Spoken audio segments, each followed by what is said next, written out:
Chiedono che gli vengano assegnati terreni incolti gestiti dagli enti pubblici, migliaia di ettari che potrebbero dar lavoro a tanti, per questo hanno manifestato a Venezia.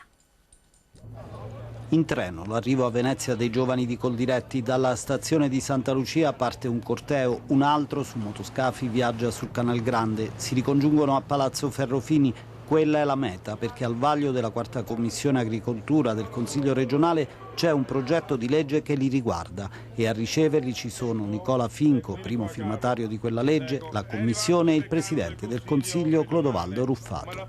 Non una protesta ma una proposta ben precisa. Vogliamo che vengano date delle risposte a noi che abbiamo bisogno di terreno per iniziare un'attività agricola, terreno che tra l'altro sappiamo benissimo tutti quanti è molto costoso e per un ragazzo che parte a volte è veramente difficile trovare le risorse necessarie. E terreno che nella maggior parte dei casi è lasciato incolto. Sì, in base a una stima insomma ci sono all'incirca 15.000 ettari disponibili tra regioni, comuni, enti vari, province eccetera, che sarebbero disponibili per dare occupazione all'incirca tra le nuove imprese che verrebbero create e tutto l'indotto a circa 3.000 persone.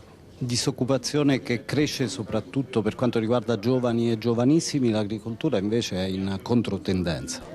Ma l'agricoltura è l'unico settore che non può delocalizzare l'impresa, per cui quindi in maniera volontaria o involontaria è costretta a rimanere a presidiare il territorio. Noi oggi chiediamo appunto che di fronte a una disoccupazione giovanile così alta ci sia l'opportunità per alcuni giovani di poter creare un'impresa economicamente sostenibile.